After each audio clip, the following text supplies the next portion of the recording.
Então, aí pergunta polêmica. Hum.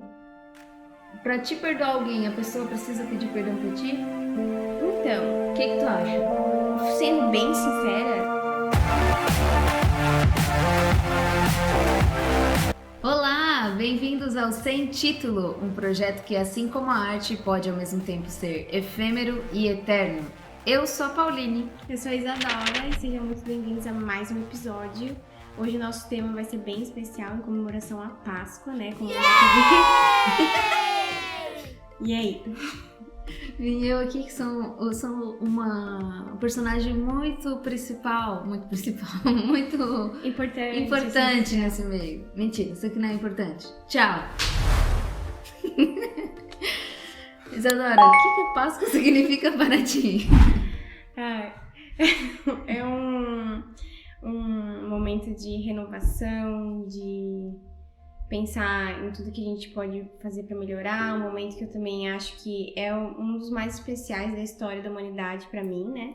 Que é a expiação de Cristo, que é por meio dela que a gente consegue melhorar. Então, para mim é um momento mais assim de pensar o que eu posso fazer de melhor, ser uma pessoa melhor, e também é uma época muito família para mim. Para mim, Páscoa é sinônimo de família e chocolate. Páscoa, Natal são épocas muito especiais, assim. muito familiares, muito comilança, aquela coisa. Sim. E de reunião, né? De cumplicidade. Eu também concordo contigo em relação à Páscoa. E para nós que somos cristãs, a Páscoa, por isso que eu brinquei ali do coelhinho, que ele não é importante. Claro que é legal o lúdico também, para as crianças também crescer com isso, com essa brincadeira do coelhinho, das patinhas pela casa. Eu acho isso muito legal. Eu tenho uma lembrança da minha infância muito forte, assim, que minha mãe, ela sempre fazia as pegadas, escondia. Então, assim, até como eu tenho muitos irmãos, né, eu tenho 4 irmãos, e assim, é uma escadinha de idade, então quando a gente já era mais ou menos adolescente e não acreditava mais nesse negócio, ainda tinha os meus irmãos mais novos, então minha mãe fez até eu ser bem adulta, acho que praticamente até eu sair de casa, que quando eu casei o Thomas ainda era um pouco criancinha, né.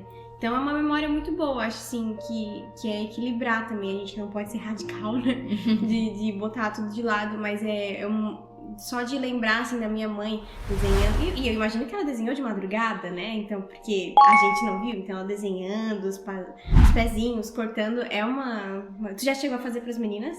Fiz pra Valentina, eu fiz ano passado, foi o primeiro ano que eu fiz, porque antes eu achava que ela não era Não muito entendia, nova, né? Aí ano passado ela já tava com 3, né? Não, ela ia fazer 3, porque ela faz em maio. E... Quer dizer, a Páscoa é quando? É abril. É abril, agora é tá abril. Certo? Sim. Então, ela ia fazer 3 anos, né? Então ela já tinha um entendimento maior. E aí eu fiz também, mas eu fiz assim as patinhas, o coelhinho também, mas eu juntei com a história da ressurreição mesmo, assim, de Cristo. Fez um bonequinho, um circuito. Né? Aí ela tinha que ir no circuito contando a historinha da Páscoa. A história de Cristo mesmo, né? E por isso que eu acho legal, né? Tipo, tu inclui a tua cultura do teu país ou da onde tu tá inserida, mas não deixa de lado também os teus princípios, os teus valores e ensinar isso, né? E até porque, assim, eu vejo, né? Hoje em dia, a polêmica dos ovos de Páscoa. Tu compra um ovo de Páscoa por R$50, tu compra 10 mil barras com R$50, né? E eu acho que às vezes a gente tá tão preso nessa ideia de ovo que eu adoro as alternativas. Então, tipo, aquele ovo de brownie, o ovo que a Catrine também vende. Quem não sabe, a gente entrevistou a Catrine, que ela é uma empresária, dona de uma doceria, assim, bela gourmet, e ela faz esses ovos especiais. Então começou a surgir toda essa necessidade que o povo brasileiro vem não vou gastar R$60 no ovo de Páscoa, R$80 no ovo de Páscoa, que eu mesmo vou fazer. Chocolate fininho, uma coisa assim. E eu gosto muito dessa ideia de que, eu mesmo vou fazer pra entregar pra alguém, porque tudo que a gente faz tem mais carinho. Então acho que é legal, assim, misturar mesmo as coisas, fazer os pequenininhos da família, ou as pessoas fazerem, e aí darem de presente algo que elas fizeram. Eu acho muito mais legal que, por exemplo, dar um ovo de Kit Kat comprado, que, claro, é delicioso, mas assim, acho que o fato de tu sentar com a tua família, fazer tudo, pode explicar também a história da ressurreição, da expiação. E pode, quem tem condições, pode ter as duas coisas também, né? Pode ter, compra sim. o ovo do mercado e também faz em casa. Minha mãe sempre dá eu sempre peço a mesma coisa, aquela patrocina Ouro Branco ou Sonho de Valsa, sempre esses dois minha mãe dá. Não, o ovo mesmo, porque o ovo ele tem as camadas gostosas, assim, tipo, enfim, quem comeu ovo aí... A minha mãe, ela faz, né? Atualmente ela não tem muito tempo, então não sei se ela vai comprar. Talvez ela compre nesse ano, que o trabalho dela agora é um pouco diferente. Mas antes ela sempre fez. Então, a minha mãe, ela ama cozinhar e ela é também confeiteira. Ela é uma confeiteira de mão cheia, né? Ela é confeiteira, trabalhou no supermercado como confeiteira durante muitos anos. E aí ela sempre fez, assim. Aí, então, ela fazia do jeito que cada um gostava. Então, o meu irmão gostava dos M&M's, então ela botava M&M's, né? Ela ia botando aí. Conforme que cada um gostava, ela ia fazendo do tipo, assim, sabe? E é engraçado que a gente não é mais criança e hoje, essa semana ainda, minha mãe mandou mensagem que tu e o Paulo vão querer de Páscoa. Eu falei, mãe, tu sabe o meu, né? Ouro Branco ou Sonho de Valsa. E o Paulo Alpino, sempre, é o mesmo. A mãe pergunta também, de Natal, de tudo. O que tu quer ver? É engraçado, né? Mas assim, por que a gente tá falando da Páscoa? Claro, estamos na Páscoa, o episódio vai sair na Páscoa, mas o que a gente veio abordar hoje? Então, a gente tinha pensado, né, como a Isadora falou, né, que a Páscoa às vezes significa isso, mudança, né, ressurreição, ressurgir uma nova pessoa, mudar algo. E a gente estava pensando num tema que a gente poderia falar, que não fosse tão clichê de falar de Páscoa, mas que trouxesse uma reflexão pessoal e também para quem está nos assistindo ou ouvindo pelo Spotify.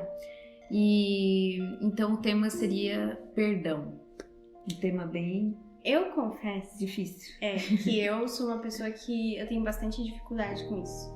Eu tenho dificuldade para perdoar. E quanto mais próxima a pessoa é de mim, quanto mais amiga, mais parente, mais próximo, mais difícil eu tenho dificuldade em perdoar. Para mim é mais difícil. Quando é um estranho assim, mas pra mim, né? Quanto mais perto de mim, quanto mais confiança eu dou, quanto mais ligação a gente tem, é mais difícil perdoar. Uma coisa que eu tenho que trabalhar muito ainda é poder perdoar. Não, eu também.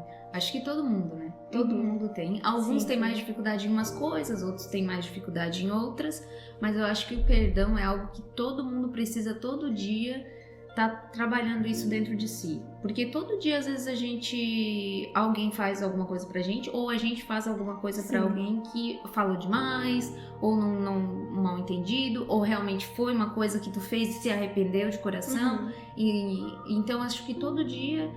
Claro, não quer dizer que todo dia tem coisa ruim, mas todo dia a gente tem que trabalhar isso dentro de si, né? E pensando no perdão, assim, eu tava pensando no que falar, né? Ano passado não, acho que faz uns 2 anos atrás, uns 2 anos atrás, o meu avô me ligou. E aí ele me ligou e eu até compartilhei isso no Instagram com as pessoas que me seguem. E aí ele falou assim, oi, Pauline e tal, sou eu. Aí eu assim, sou eu, tipo, nossa. Quem é você? Não, quem é você, exatamente. Porque o meu avô tinha anos e anos e anos que não me ligava, né?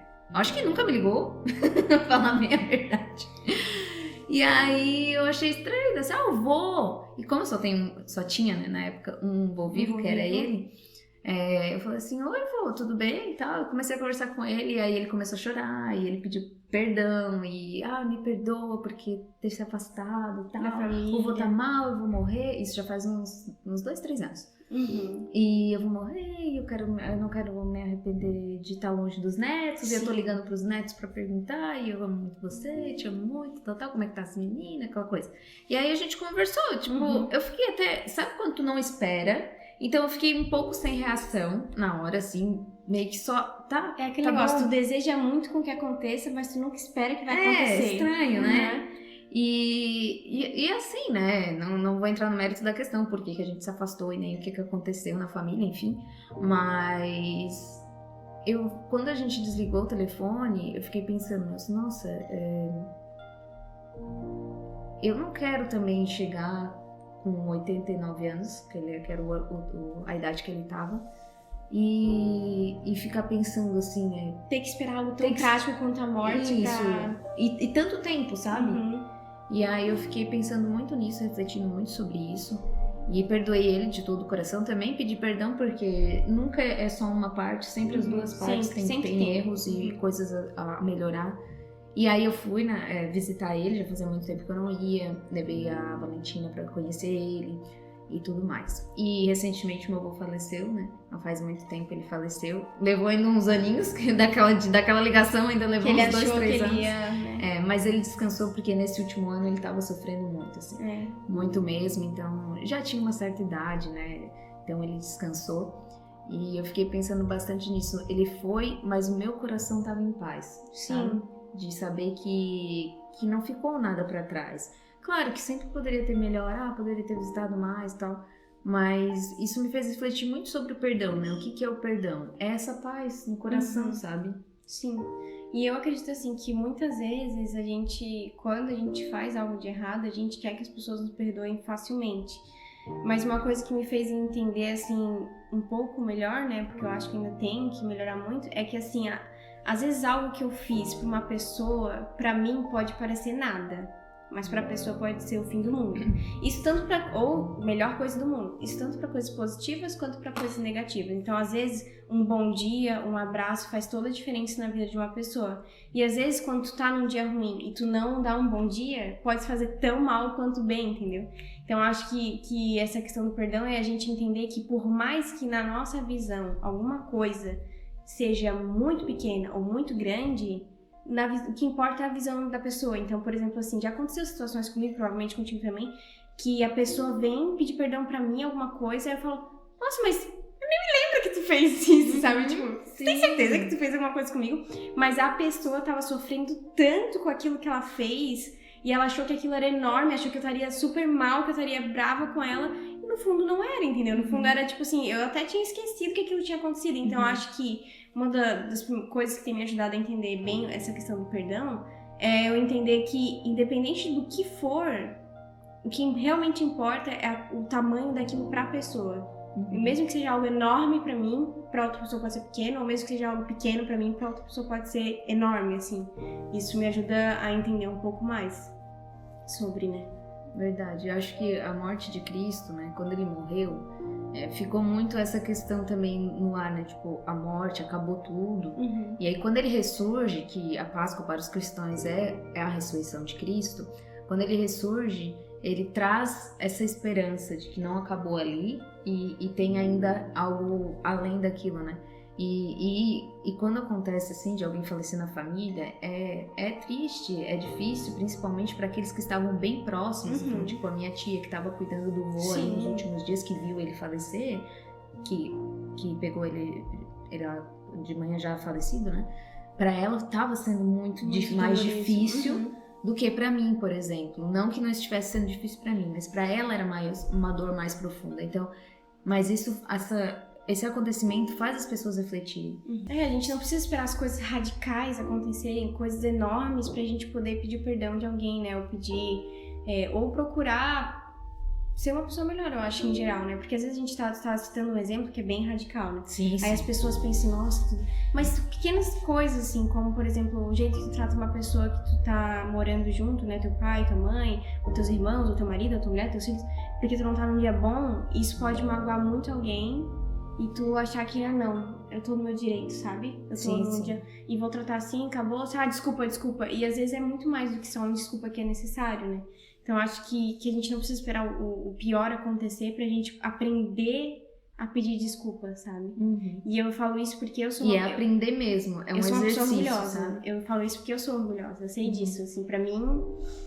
É difícil, pra mim também. Eu tenho uma personalidade. Mas assim, hoje já é mais fácil. Hoje Teve é mais uma fácil. época que eu não pedia desculpa de jeito nenhum, sabe?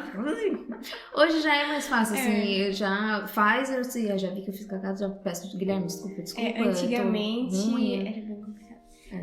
Então, aí, pergunta polêmica. Pra te perdoar alguém, a pessoa precisa pedir perdão pra ti? Então, o que tu acha? Sendo bem sincera, é muito melhor, né? Eu prefiro que a pessoa venha pedir perdão pra mim, mas é aquilo que eu tava falando, que eu tô aprendendo a descobrir sobre o perdão, né?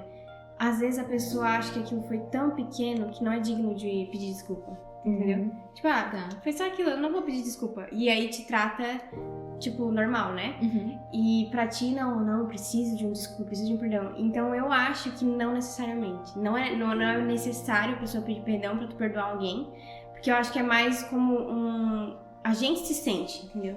Se eu não perdoo alguém, ou se eu preciso pedir perdão pra alguém, isso me afeta mais do que afeta a pessoa com quem a atitude foi feita. Então, acho que é difícil, é pior. Se eu pudesse escolher, eu sempre preferia que eu viesse pedir, porque assim eu consigo ter um encerramento melhor nos meus sentimentos, mas eu acho que não deveria ser necessário, porque a gente pode controlar a nossa atitude, não a dos outros. Mas é uma questão de comunicação também, né? Porque como tu falou, às vezes a pessoa, pra ela tá tudo bem, tá te tratando normal. Mas se tá te incomodando muito, talvez tem que falar, né? Tipo, falar pra pessoa, dizer assim, olha, eu tô esperando, não sei nem como seria isso, mas... eu acho que a gente não pode cobrar, né?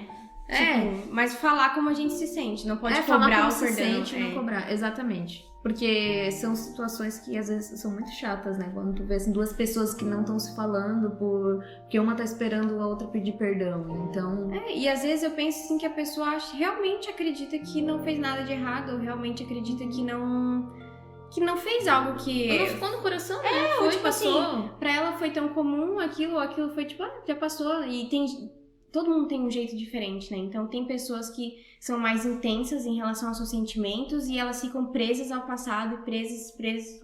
E tem gente que não, tipo, acabou, no outro dia tá tudo igual e tudo certo, entendeu? E que entra a comunicação. Por isso que eu acho assim, eu gostaria que sempre viesse pedir, mas se não vem... É uma questão tem que trabalhar em mim, né? É uma questão de se sentir em paz mesmo, como eu falei, de sentir a paz, porque às vezes quando a pessoa vem te pedir perdão, tu já perdoou ela. Sim. Não sei se tô me fazendo ser entendida. Que, por exemplo, tu já perdoou ela, no teu coração já tá tranquilo. Mas quando ela vem, como tu falou, vem encerrar esse ciclo, né? Vem te pedir perdão, não, tá tudo bem. Vamos conversar sobre... Precisa, a gente tá tudo bem, sério, de coração, tá tudo bem, vamos agora seguir em frente, e se daqui pra frente acontecer algo, a gente senta e conversa e resolve. Então, eu acho que depende de como tu falou, né? Cada pessoa é uma pessoa. Cada pessoa é de um jeito, não dá pra querer botar todo mundo numa caixinha, né? E uma coisa, por exemplo, que eu aprendi muito com meu pai, que ele sempre falava isso quando a gente fazia alguma coisa errada quando a gente era criança, era tipo assim, tu tá me pedindo desculpa, mas não vem me pedir desculpa se tu não tá disposto a mudar. Porque eu acho que, talvez por isso que eu tenho esse pensamento, assim, que às vezes eu acho que talvez as atitudes falam mais alto do que apenas as palavras. Porque tem gente que é acostumada, fiz uma coisa errada, desculpa. Desculpa. Aí vive pedindo desculpa e comete sempre os mesmos erros. Do que adianta uma desculpa vazia, né? Eu falo pra Valentina às vezes também. Que ela fica, desculpa mãe. E fala, faz, desculpa mãe. Assim, para de pedir desculpa. Se tu vai lá fazer de novo. Filha, presta atenção. Para de pedir desculpa e faz. Ou você muda de atitude ou faz outra coisa, mas não fica fazendo a mesma coisa e pedindo desculpa. Tá bom, mãe, desculpa. Não, mas então, eu aprendi isso e eu acho que é muito real. Não adianta de nada, porque tem gente que tem facilidade em dizer, desculpa, porque às vezes até tá menosprezando, assim, tipo, vou pedir desculpa só pra ficar em paz. Entendeu? E eu acho que não, às vezes as atitudes falam mais alto. Então, no mundo ideal, a gente pediria desculpa e não faria novamente, né? Mas é claro que a gente vai cometer erros sempre, somos humanos, né? Isso eu falo até pra gente pegar leve com a gente mesmo, né? Porque às vezes a gente se cobra demais. Tem um discurso maravilhoso que assim, dá 1 mês, 2 meses eu tenho que ler ele. Porque realmente precisa aprender. Do Elder Uchtdorf, que é Os Misericordiosos Obterão Misericórdia. Vou colocar o link na descrição para quem quiser acessar esse discurso. E ele fala uma parte assim, muitas vezes a pessoa que mais precisa de perdão é aquela que olhamos ao encarar o espelho.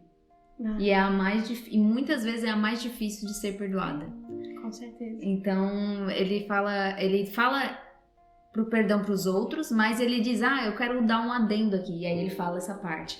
Porque ele diz que muitas vezes a gente tá tão preocupado nisso, em perdoar, em se sentir bem ou em pedir perdão, mas e nós mesmos? A gente fica às vezes pensando naquilo que fez de errado, ou naquilo que disse, ou naquilo que fez, E tu fica presa naquilo e tu acha, às vezes tu mesmo pensa assim, não, realmente as pessoas não têm que me perdoar, o que eu fiz foi muito ruim, ou o que eu fiz foi errado, porque... E aí tu fica preso naquilo e aquilo só vai te martirizando, só vai te fazendo mal. Então, além de perdoar os outros, tu tem que se perdoar aquela pessoa que tu olha no espelho. Sim. Porque ela tem muito valor, né?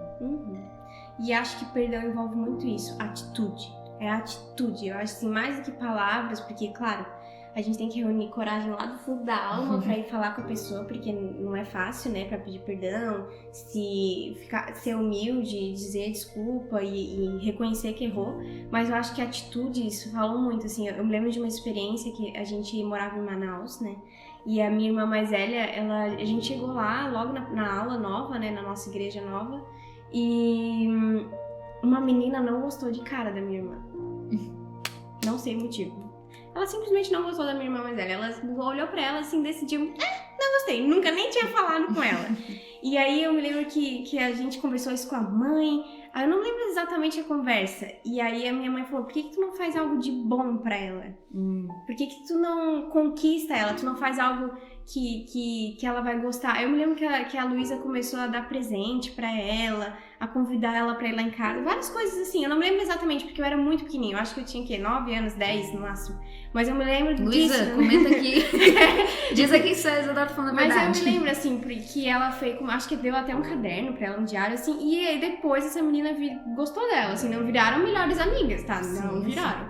Mas assim, não odiou ela. Então, tipo assim, ao invés da Luísa ficar ressentida, ficar brigando e não sei o que, não, agora não perdoou nunca mais, me ignorou. Tipo, não. E vou lá, vou fazer o bem. E às vezes fazer o bem, servir aquela pessoa vai te fazer ter paz de coração. E às vezes a pessoa nunca vai pedir perdão, mas tu perdoa, entendeu? Que é aquilo que tu falou. Então, e quebra um pouco, né, a pessoa. Quando a pessoa tá brava contigo ou coisa do tipo, e tu chega a dar um abraço nela afetuoso. Ou chega assim, olha aqui, esse bolo eu fiz pra ti, esse bolo, coisa do tipo. E a gente tem que praticar mais mesmo, é uma coisa que eu tenho que melhorar também. A gentileza tem poder. Tem, verdade. Tem mesmo. Como é que é a frase que tu queria na tua lápide? Foi, né? Foi corajosa e gentil. Isso. Pra quem não sabe o que eu tô falando da frase na lápide, pra não parecer meio eternado, assiste o nosso primeiro episódio aqui, tá aqui no YouTube em algum cantinho, ou vai lá no perfil do nosso Spotify e assiste o nosso primeiro episódio, que aí vocês vão entender.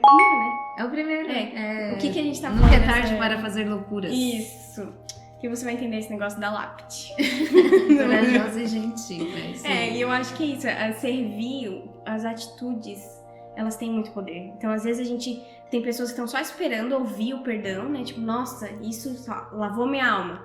E aí, junta as atitudes depois, porque só a palavra não... E o Elder Uchtdorf, que é, pra quem está nos ouvindo que não conhece sobre a igreja, ele é um apóstolo, um dos 12 apóstolos atuais, que junto com o nosso profeta, que nós seguimos seus ensinamentos, né? E ele fala nesse discurso que eu sei que não é fácil, eu sei que é difícil, que é muito difícil a gente negar a nossa natureza às vezes, que é muito difícil a gente não julgar os outros, e ele fala a respeito disso, que ele fala que o perdão e o julgamento tá ali. E apaziguar os sentimentos de raiva, né, de injustiça... Porque a gente quer muito, né? Ser justiceiro e tudo mais. E sabe uma coisa que agora eu tava pensando, acho que dá até pra gente colocar no final do episódio. Você já viu aquela história de um cara, é um vídeo, tem na igreja. Que o menino dirigiu bêbado. Eu vou só contar um pedacinho, mas eu vou botar o vídeo no final pra vocês assistirem. Muito boa. O pai tá dirigindo a família com a esposa, com 3 filhos. E o filho mais velho saiu com os amigos, não tá? A esposa tá grávida do 4º filho. Isso. E um adolescente bêbado bate no carro. E morre a esposa grávida, a menina. Morre todo uma mundo, das meninas, só sobra uma criança no menino, carro. Que é o segundo, e sobra uma criança. Enfim, e aí ele fala, ele dá sai artigo depois, ele vai até esse rapaz... Porque ele fala muito sobre perdão. Por como que foi pra ele lidar com esse sentimento de ele perdeu tudo. Praticamente tudo. A companheira da vida dele, os outros filhos, porque um filho não substitui o outro, né? Sim, Por mais que um tenha sobrevivido, os outros 3 perderam, né? Então, tipo assim, é muito linda a história. Depois tu põe no final, Isso. que eu acho que vale super Inclusive a pena. mostra os pais do menino Nossa. que sofreu. Porque imagina, o rapaz que fez isso com a família, né? Por mais que estivesse bêbado, era um adolescente, fez algo inconsequente, fez algo errado. Provavelmente não, ele se arrependeu. Mas e Dá os pra ver pais no vídeo dele? que ele tava assim, tipo, cara, não acredito que Muito eu fiz ruim. isso. E ele tava tremendo quando ele ia encontrar o pai da família, né? E os pais dele, fico pensando, os pais dele, tem uma hora que a mãe dele fala assim, eu nunca pensei como pudesse ter uma pessoa como, acho que é John, Eu não me tenho lembro certeza, o nome. Assim. pudesse perdoar dessa maneira. E esse vídeo faz a gente pensar, se uma pessoa consegue perdoar isso, se sentir paz e ainda se preocupar com o rapaz, que sou eu pra não perdoar, às vezes, uma coisa que uma pessoa faz que é tão pequena perto disso, sabe? E eu acho assim, a gente não precisa ter vergonha de dizer, eu tô falando isso pra mim mesma até, porque eu acho que é uma coisa que a gente tem que trabalhar na gente mesmo. A gente não precisa ter vergonha de dizer que a gente não consegue perdoar naquele momento. Tipo assim, a pessoa pode vir pedir perdão e dizer assim, não, tudo bem, eu aceito, eu reconheço, né, que tu teve coragem, que tu teve que tudo, mas eu ainda não tô pronta, mas eu vou dizer que eu vou me esforçar ao máximo pra tirar esse sentimento de mim, porque isso só me faz mais mal, né? Sim. Não pra pessoa, a pessoa já foi me procurar, já foi pedir perdão, já foi tentar tudo remediar, né, todos os seus erros, e tu não conseguir perdoar, tudo bem, porque cada um tem um processo. Às vezes tem gente que perdoa apenas ouvindo, tem gente que vai perdoar depois de anos, mas o importante é a gente continuar tentando, assim, né? E ser claro com a pessoa, né? Tipo, olha, perfeito, mas eu vou me esforçar pra... Não consigo agora, mas eu vou conseguir. Exatamente. Esse ano a gente vai aos 10 anos de casada, eu e o Guilherme. Então, em 10 anos a gente aprendeu e mudou algumas coisas. Mas tem ainda coisas pra melhorar. E uma das coisas que ele percebeu é que às vezes ele quer resolver na hora. E eu sou diferente. Eu quero depois. Porque na hora eu fico muito nervosa e eu acabo falando ou fazendo coisas que eu não gostaria. Então eu falo, não, agora eu não quero conversar. É mais ou menos isso. Tipo, agora eu não tô pronta pra perdoar e nem pra pedir perdão. Então vamos esperar o meu tempo. E aí a gente acaba conversando depois. Porque eu vou atrás de buscar esse sentimento. Peço pro Senhor, me dá paciência, me dá calma. Eu já sou pra tipo não ter... Guilherme, eu gosto de resolver as coisas. Então, cada pessoa é uma pessoa. E aí, então eu acho que isso tem muito a ver também com você falar, não tô pronta, mas também buscar, não é não tô pronta e esperar 3 anos, não, vai atrás. E pedir pra pessoa implorar sempre, né? Não é isso. Não, é pra você buscar também esse sentimento, porque tu não perdoar só faz mal pra ti. É como se a gente estivesse carregando um peso que não é mais nosso, né? Não é mais nosso lugar, assim. Acho que todo mundo já enfrentou algum tipo de situação, que teve algum tipo de desentendimento com alguém. E acho que mesmo quando tu perdoa, às vezes tu ainda vai lembrar da dor do que tu sentiu, tu ainda vai lembrar dos sentimentos, do desentendimento, enfim, do que foi, do que aconteceu. Mas até que é bom que a gente lembre, porque a gente não comete o mesmo erro, sabe? A gente perdoa a pessoa, não esquece, porque aí assim a gente não faz de novo. Acho que é mais ou menos isso que eu penso, assim, a gente esquece, a gente perdoa, a gente luta contra o sentimento, mas aí quando surgir uma situação parecida, a gente já tende a lembrar pra agir diferente.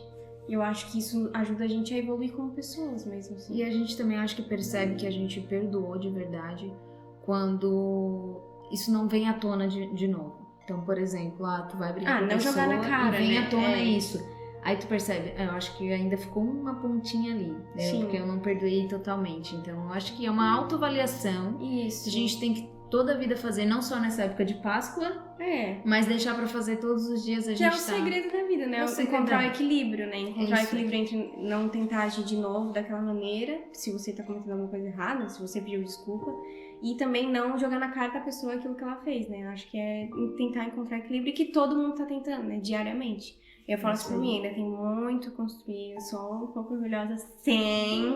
Mas esse canal também tá nos ajudando, né? A gente vai conversando e vai melhorando também, junto com vocês. Sim.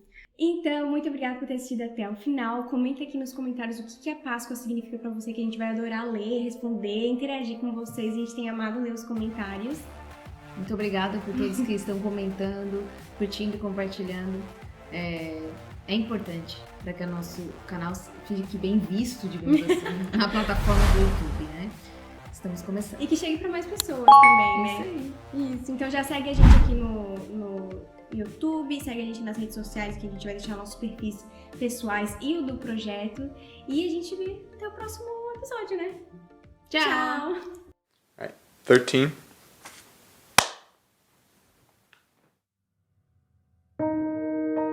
Chris Williams, CHRIS-WILLIAMS. Em 9 de fevereiro de 2007, minha família foi atingida pelo carro dirigido por um adolescente bêbado. Nesse acidente morreram minha mulher, Michelle, que esperava nosso 5º filho, meu 2º filho, Benjamin, e minha única filha, Ana.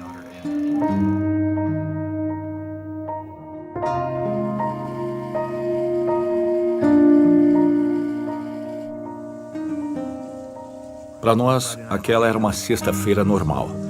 Nos divertimos bastante. Fomos jantar fora. Meu filho mais velho tinha saído com os amigos. Vi os faróis de um carro vindo em minha direção numa velocidade incrível. Tentei desviar, mas não deu tempo. Ele atingiu a lateral do nosso carro. Olhei à minha volta e vi minha mulher, vi seu último suspiro e tive vontade de gritar e chamá-la de volta.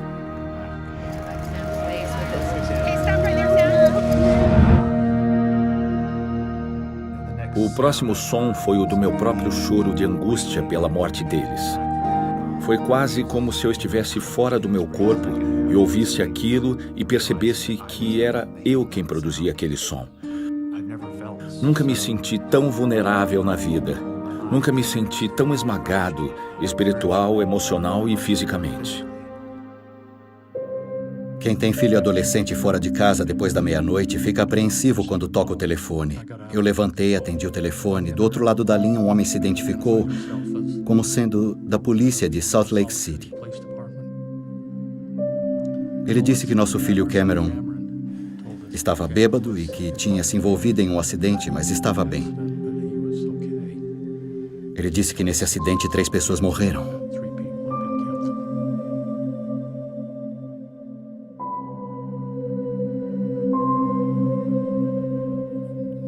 Descobrimos que o Sam foi o único filho sobrevivente. Então fomos para o hospital universitário, onde a família do Chris estava. Mesmo nessa hora em que todos estavam chorando, e ele, Chris, estava em uma maca com o pescoço imobilizado, uma das primeiras coisas que ele disse foi: "Como está o rapaz que dirigia o outro carro?" Nos primeiros meses depois do acidente, acho que o que senti foi um choque inicial. O choque de ver que uma parte imensa da minha vida tinha desaparecido. É uma situação extremamente difícil a de ajoelhar-se com vontade de falar com o Pai Celestial quando a gente está se sentindo tão sozinho e angustiado. Essa é uma conversa interessante. Ele não tenta fazer a gente se sentir melhor imediatamente. Primeiro ele escuta. Achei que isso ajudou muito. Ele permitia que eu desabafasse a raiva, mas inevitavelmente voltava a ensinar-me as coisas de seu Filho Jesus Cristo.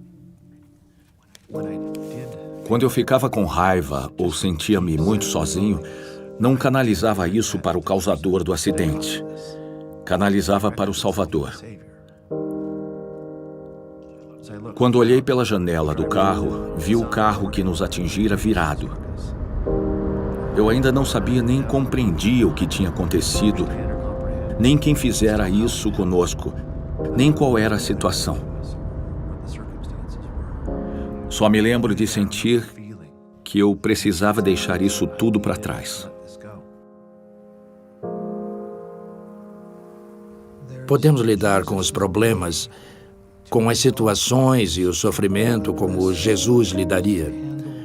Ou podemos lidar de alguma outra forma. Acho que Chris aprendeu isso cedo na vida. Então, quando a hora chegou naquele carro, acho que ele havia decidido há muito tempo como agiria em uma situação assim.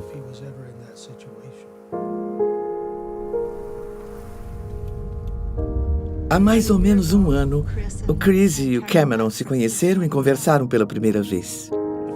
Quando eu o conheci, estava numa sala e ele entrou com um grande sorriso. Eu não estava sorrindo porque ia conhecer a pessoa a quem eu fizera isso. Ele veio e apertou a minha mão. Ele estava disposto a falar do acontecido e do que sentia. O Chris disse as coisas que o Cameron precisava ouvir sem medir as palavras. E ele disse o que sentia e o que isso significava. Ele quer que eu deixe o que passou para trás. Quer que eu escolha uma data e esqueça o acontecido e siga em frente. Deixe isso para trás completamente. Não dá para explicar. É um sentimento imenso de gratidão, de força, que sinto quando o vejo e quando vejo como ele agiu nisso tudo. Fomos ao funeral. E depois um de nossos vizinhos, que também esteve presente, veio para mim e perguntou: "Você já leu o artigo sobre o Chris?" O artigo era sobre o perdão. Uma emoção intensa me dominou. Foi como se uma torrente lavasse o desespero da minha alma. Saber que havia alguém capaz de perdoar assim foi uma experiência libertadora. A de saber que ele era capaz de reagir assim.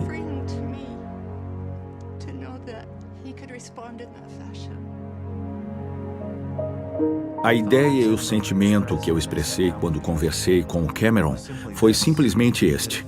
Se ele aprendeu alguma coisa com tudo o que ouviu a meu respeito depois do acidente, isso foi obra do Salvador, agindo por meu intermédio. Só o que fiz foi deixar-me servir de instrumento através do qual o Espírito, o exemplo, o conhecimento, a inteligência e a luz do Salvador pudessem brilhar. A verdade é que só o que tive de fazer foi não atrapalhar. Quero que ele entenda que eu tive muito pouco a ver com as coisas boas que vieram de tudo isso. Passou a ser ainda mais importante para mim o fato de que ele me perdoou. Sei que ele me perdoou porque conhece a Cristo, tem um testemunho dele e tem um relacionamento com ele. Agradeço a Deus por permitir que passemos por tragédias e provações. Não porque sejam fáceis, nem porque queiramos que aconteçam, mas porque ajuda-nos a amar. Essa é outra bênção maravilhosa, pois nela vi o meu irmão.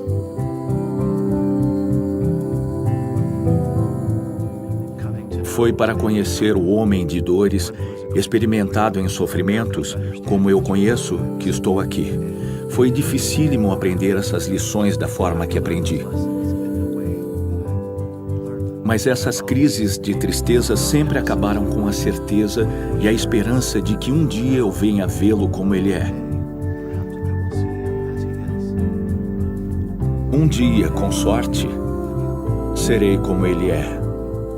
Um dia, voltarei a estar com minha mulher e com o restante da minha família. É isso que me sustém.